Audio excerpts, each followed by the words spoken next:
All right, everybody, welcome to this episode of How the Internet Destroyed Patience. We're going to basically be looking at how modern systems reward immediacy and people are losing the ability to tolerate delayed results. So, most people don't actually fail because they lack talent, they fail because they quit before momentum compounds. And the internet normalized and continues to normalize instant reactions, instant feedback, and instant entertainment. So the internet hasn't just shortened attention spans, it actually has changed what people expect life to feel like. So patience has now become a rare thing, and rare traits become valuable. So, how do algorithms rewire expectations? Well, algorithms train people to expect stimulation every few seconds. So there's this thought and idea of endless scrolling, especially on TikTok, because it's instant dopamine. And if you're not getting that, you're not receiving that, you will just scroll to the next video. So the average view on most videos is in the single digit seconds for TikTok, not more. Now, that's just part of the platform. YouTube is obviously more of a long form thing, and videos on YouTube tend to get more seconds or more minutes worth of views than TikTok. So it is slightly platform related, but there's this infinite novelty and constant emotional triggering and instant access to entertainment. So I'm almost 40, and when I was growing up, I didn't have instant access to entertainment. We still had the main channels in the morning for the cartoons. You couldn't select your show, you couldn't record your shows. If you weren't there in the living room at the time your show was on and playing, you missed it and you had to wait for a rerun. And typically back 30, 40 years ago, they would play reruns throughout the week following at least once so you could catch the episode if you missed it. So this whole idea of instant gratification has really gone and amplified itself over the past few decades, especially really in the past few years. So platforms, remember, are optimizing for retention, not for discipline. And your brain starts to expect instant results, instant excitement, and instant feedback. So this ultimately changes how people approach business, relationships, fitness, learning, money. And when your brain adapts to this instant stimulation, slow progress starts to feel like failure. So, instant gratification versus long term payoff. Most meaningful things don't happen overnight, they grow slowly. So, business compounds slowly, skills compound slowly, trust compounds slowly, audiences compound slowly, and fitness compounds slowly as well. So, with fitness in particular, related to that are these crash diets. And they're called crash diets for a reason. Because people tend to go on the diet for a day, a week, or a month. They lose weight. And then they go right back into their old habits. That's why diets don't work long term. You need to establish and implement lifestyle changes. Diet is not enough. And same with fitness. Well, I want to lose weight. I want to have 16-inch arms. I want to have a visible six-pack. Well, you can't work at those things, those goals, for a day or a week. You have to work at those goals over time, over months, sometimes years. And then there's a sustainability period attached to that as well. Once you've achieved the results, you need to maintain them. And that's done through lifestyle changes. It's not done through a fad diet. And for businesses, there's a lot of videos here on TikTok. Well, don't do this, do that. Or do this, not that. Or this is what worked for me. So, for example, I already knew his story, but I saw recently the guy who founded Kind Bars. It's like a breakfast energy bar type thing with nuts. And, it became a craze. It took off. He's got mass market production now. And he's saying in his videos, I was basically broke in my 30s and my 40s. I didn't cash out until in my 50s. So it's never too late. Well, that's half bullshit, because there is a point in your life it is too late. This is not like obtaining a loan or a mortgage in the United States where they can't discriminate against your age. So, for example, if you have great credit and you have decent income and you're 100 years old, you can obtain a 40-year mortgage, even though the bank damn well knows you're going to be dead way before you can pay it off. So you're going to default on it. They can't discriminate against you for your age. Well, that's not real life. So listen, if you are 80 years old and you're broke, well, you're probably going to die broke. If you're 70, chances still are, if you're broke, you're going to die broke. Now, if you're in your 60s, okay, maybe you still have a chance, but what are you going to do? That's the main thing. If you're going to make content, okay, and you're 60 years old, maybe you can do it. But if you're going to go run marathons to try to get sponsorships, well, you see, that's where the half bullshit concept comes in, Same thing with, or concept with, there's never any stupid questions. The only stupid question is the one you don't ask. Well, that's half bullshit too, because there definitely are stupid questions, and there's definitely a point in your life where it is too late. So you have to be able to identify, where is that cusp? Where is that point where you either cannot accomplish that goal or you need to revise that goal to something that's actually attainable? So a contrast in this is the viral success, overnight growth, fast money, luxury lifestyles. That's hiding years and years of repetition, failure, boredom, and uncertainty. So people can see the payoff, but they almost never see the accumulation phase. So why people abandon difficult goals? That is literally the crux of why people abandon difficult goals, because the progress becomes emotionally invisible. Now, physically, the progress is usually very incremented and slow.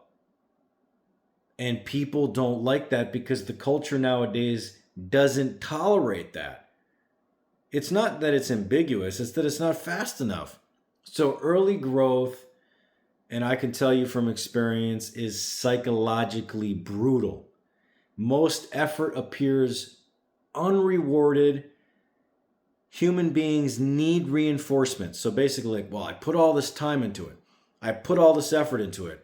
I've sunk all this money into it. And what do I have? A whole bunch of nothing. That is extremely heavy psychologically. And social media creates these unrealistic expectations for speed. Okay? Even some creators here on this platform will say, you don't need to do this, do this. And, they have, let's say, millions of followers, millions of likes, right? Millions of views. The The problem with that is that worked for them, and it's easy for them to say it. So again, that doesn't necessarily mean they're competent. Again, going back to the previous podcast, competence, and that does not equal success automatically. So you have to be willing to basically grind, like my hat says, grind. Okay, it's a reminder that things don't happen overnight. So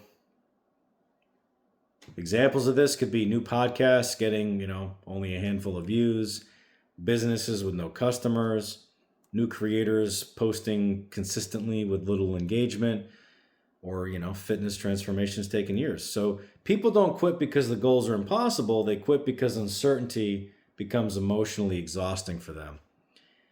So most people stop and give up during this silent phase, right before the momentum actually becomes visible. So we also have this idea of attention span fragmentation. So modern attention is fractured into constant micro stimulations.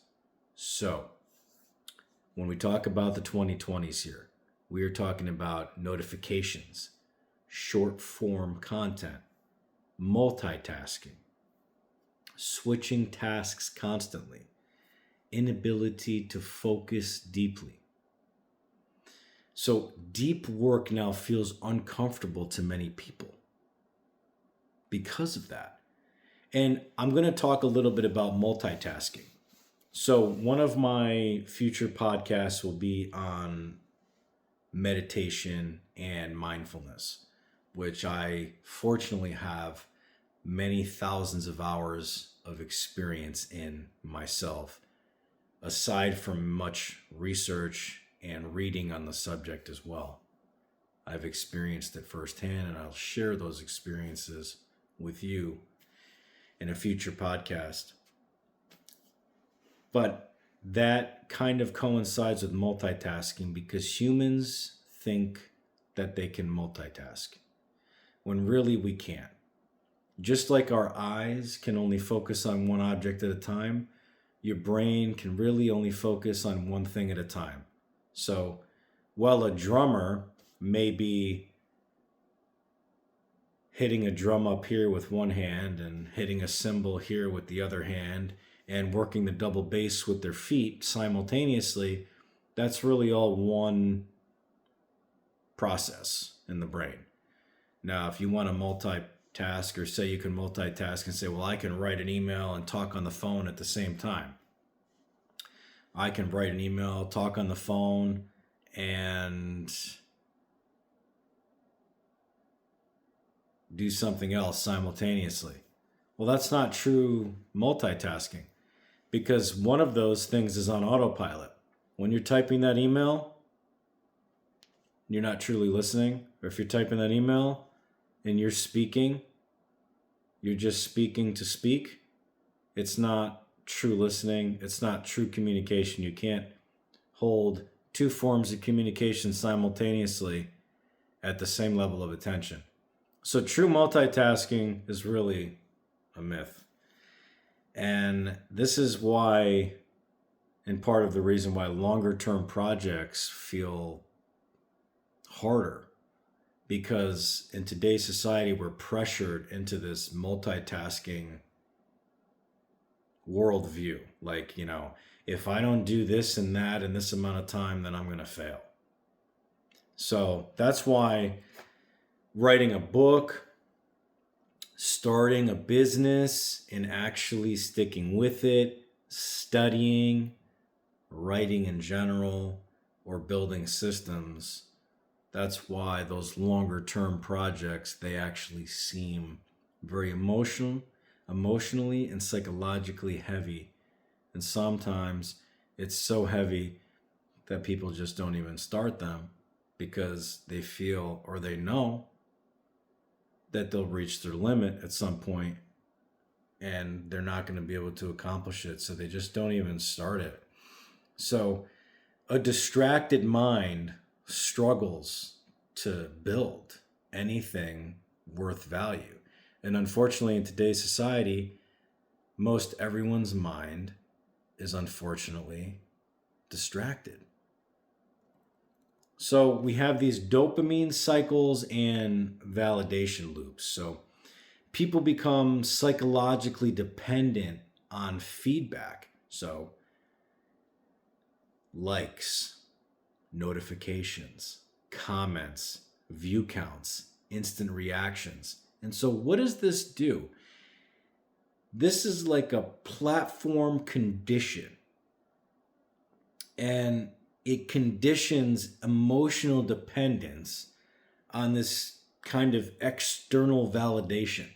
So these people watching you or these people viewing you, you have to feel somewhat externally validated by them to feel good about yourself or good about what you're doing or the direction that you're taking. Now, that doesn't just go for creators. That goes for everything in life too. So let's say you're starting a business. You're still going to seek, whether it's consciously or subconsciously or a combination of both, some type of approval, some type of validation from those that you know, you love, or you're close with, and also from strangers as well. And if we don't get that, if we don't receive that, if we don't feel that, then it can create emotional volatility and impatience and insecurity. And the killer, the dream killer, is literally inconsistency. You have to be able to be consistent. And also in today's day and age, consistency can be more difficult because we make too many comparisons. So people stop doing meaningful work when this validation temporarily disappears. And the key word there is temporarily. But when validation becomes the reward, discipline often becomes temporary. So I heard this one guy say on some social media post recently that only people choose to be depressed. Now, I'm going to tell you something. I largely agree with that statement. However, I would never preach that to my viewers because, again, that's a half bullshit thing. Is happiness a choice? Yes, I truly believe that, but I'd have to explain, and I will in a future episode, why I believe that. Okay?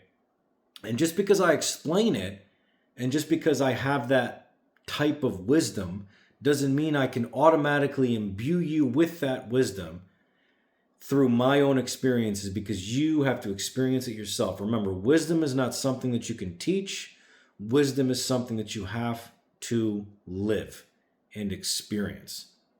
So when someone can be told something, hey, don't do it because this might happen, that doesn't necessarily automatically convert into wisdom in a child per se, because they actually haven't experienced that. So they need to live the emotions produced by that experience. And then that moves into why slow growth still wins long term. Because it's often stronger and more sustainable over time. So slow audiences, for example, for creators, tend to be more loyal. Slow businesses tend to build stronger systems. Slow learning tends to create deeper understanding. And slow improvement tends to develop resilience. So let's talk about each of those for a second. Why would you rather have a slower audience than a fast one? So if you're up and coming and you want to be a creator, for example, why would you not want to go from essentially 0 to 1 million overnight, as opposed to slowly building hundreds or thousands of followers or views on a monthly basis? Because if you go 0 to 1 million overnight, those followers and those views are cheap. And you know the saying, they say talk is cheap. And that's essentially what it equates to. Or those who throw endless money at promotions without a clear goal in sight. You can't buy everything in life. Some things really do have to be earned. And many things earned over time are better than things earned overnight. Same thing with business growth. You typically don't forge relationships in business, and relationships are really foundational to entrepreneurship. You don't build them overnight. You build them over time. So fast growth can create instability. It can create fake audiences. It can also create weak foundations that I've already discussed, and burnout. So it's bad for you as well, especially if you are the entrepreneur. And whether you actually have brick and mortar businesses, you're considering starting a business, that's great. Even if you're a creator, you're still really considered to be an entrepreneur, at least in some sense. So listen, consistency over virality and systems over hype. Remember, fast attention can seem and feel exciting, but slow trust is always going to be more powerful. So patience can become a competitive advantage. Most people no longer tolerate delayed gratification. Patience has now become very uncommon. And consistency is now uncommon. And focus is now uncommon. And uncommon traits can become leverage. So you have to realize that in a world addicted to immediacy, patience becomes a competitive advantage. So most people are not losing because they lack opportunity. They're losing because they cannot tolerate the timeline necessary to build something real and something scalable.